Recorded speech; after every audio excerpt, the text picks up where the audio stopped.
Hello students, இன்றைக்கி நம்ம கிளாஸில் ஆங்கிள் பைசெக்டர் தியரம் பற்றி பார்க்க போகிறோம். அதோட short form ABD angle bisector theorem. So state and prove ABD அப்படின்னு கேட்டால் கூட இதை தான் எழுதணும். ஸ்டேட்மெண்ட் கம்பல்சரி எழுதணும், அதுக்கு 2 மார்க் அலாட் பண்ணுவாங்க. So the internal angle bisector அப்படின்னா ஒரு ஆங்கிளை 2ஆக பிரிக்கிற ஒரு லைனை தான் internal bisector of a triangle. Divides the opposite side internally in the ratio of the corresponding sides containing the angle. அப்படின்னா நம்மக்கிட்ட ஒரு ட்ரையாங்கிள் இருக்குது. அந்த ட்ரையாங்கிளில் ஸோ ஏன்ற ஒரு சைட்லேருந்து நான் ஒரு ஆங்கிள் பைசெக்டர் ட்ரா பண்ணுறேன்.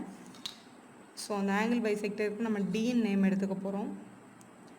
ஸோ இந்த ஆங்கிள் பைசெக்டர் வந்து என்ன பண்ணோம் அப்படின்னா, நம்ம ஸ்டேட்மெண்ட் படி இந்த ஆங்கிள் பைசெக்டர் இந்த ஆப்போசிட் சைடை 2ஆக பிரிக்கும். ஃபஸ்ட்டு இந்த 2 சைடோட ரேஷியோ எப்படி இருக்கும் அப்படின்னா, corresponding angle containing the sides. அப்படின்னா இந்த ஆங்கிள் எங்கே கண்டெயின் ஆகிருக்கோ, ஏபிக்கும் ஏசிக்கும் நடுவில் தான் இந்த ஆங்கிள் கண்டெயின் ஆகிருக்கு. அதுதான் இதோட மீனிங்.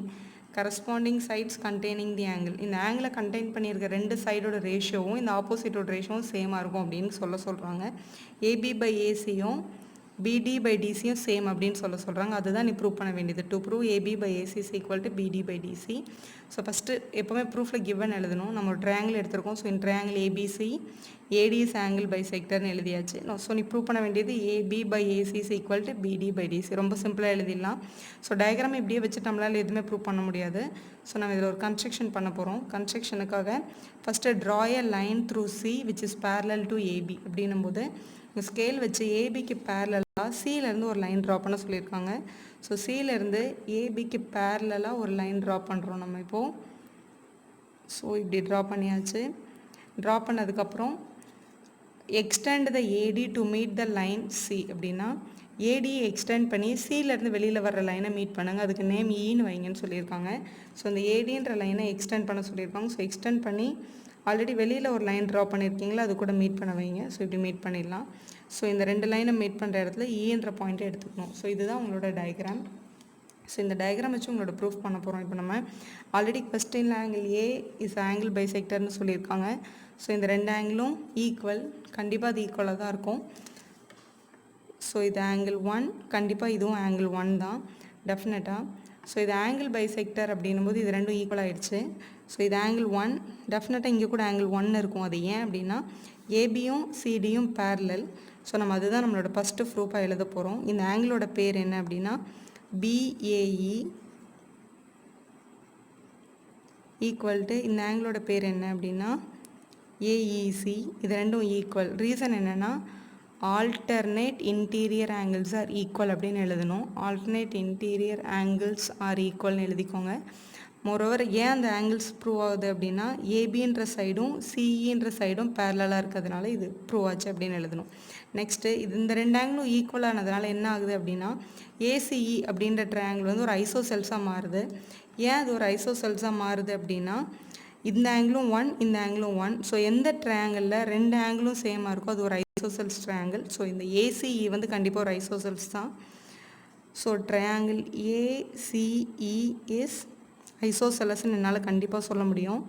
ரீசன் என்ன அப்படின்னா இந்த 2 ஆங்கிளும் ஈக்குவல். இந்த ஆங்கிளோட பேர் என்ன அப்படின்னு சொல்லணும் அப்படின்னா ஆங்கிள் சிஏஇ. அந்த ஆங்கிளும் இந்த பக்கம் இருக்க ஆங்கிளோட பேர் வந்து ஆங்கிள் ஏ. இந்த ஆங்கிள் சென்டரில் வர மாதிரி தான் நம்ம எழுதணும். So AEC. இந்த 2 ஆங்கிளும் ஈக்குவலாக இருக்கிறதுனால இது வந்து ஒரு ஐசோசெல்ஸ் ட்ரையாங்கிள் அப்படின்னு நம்மளால் சொல்ல முடியும். ஸோ எழுதியாச்சு. ஸோ ஐசோசெல்ஸ் ட்ரையாங்கிளில் 2 ஆங்கிள்ஸ் ஆர் ஈக்குவல்னு கண்டுபிடிச்சாச்சு. ஐசோசெல்ஸில் 2 ஆங்கிள்ஸ் எப்படி ஈக்குவலோ அதே போல் அதோட 2 சைட்ஸ் கூட ஈக்குவல் தான். ஸோ இந்த ட்ரையாங்கிள் எந்த 2 சைடு ஈக்குவலாக இருக்கும் அப்படின்னா ஈக்குவல் ஆங்கிள்ஸ்க்கு ஆப்போசிட்டில் இருக்க சைட்ஸ் ஈக்குவலாக இருக்கும். இந்த ஆங்கிளும் ஈக்குவல். ஸோ இதுக்கு ஆப்போசிட்டில் இருக்க சைடும் இதுக்கு ஆப்போசிட்டில் இருக்க சைடும் கண்டிப்பாக ஈக்குவலாக இருக்கும். அதை என்னால் கம்பல்சரி சொல்லலாம். ஸோ இதோட பேர் ஏசி, அங்கே இதோட நேம் வந்து சிஇ. ஸோ இதை நம்ம ப்ரூவ் பண்ணுறோம். இது ரொம்ப இம்பார்ட்டண்ட். இந்த ஏஇயும் சியும் ஈக்குவல்ன்றது இதை நம்ம ஈக்குவேஷன் 1 அப்படின்னு எடுத்து வச்சுக்கலாம். இப்போ நம்ம கன்சிடர் பண்ண போகிறது 2 ட்ரையாங்கிள். எந்த 2 ட்ரையாங்கிள்னால் நான் டிக் பண்ணுறேன் பாருங்கள். இந்த 2 ட்ரையாங்கிளை கன்சிடர் பண்ண போகிறோம். இந்த 2 ட்ரையாங்கிளும் என்னால் சிமிலர்னு சொல்ல முடியும். அதுக்கு ரீசன் இருக்குது. ஏடிபி அப்படின்ற ட்ரையாங்கிளையும் இல்லை நீங்கள் ஏபிடின்னு கூட எழுதிக்கலாம். ஏபிடி ட்ரையாங்கிள் இந்த ட்ரையாங்கிளோட பேர் எழுதணும். ஸோ டிஇசி அப்படின்ற ட்ரையாங்கிளும் சிமிலர். ஏன் சிமிலர் அப்படின்னா இங்கே ஆல்ரெடி ஆங்கிள் 1ம் ஆங்கிள் 1ம் ஈக்குவல்.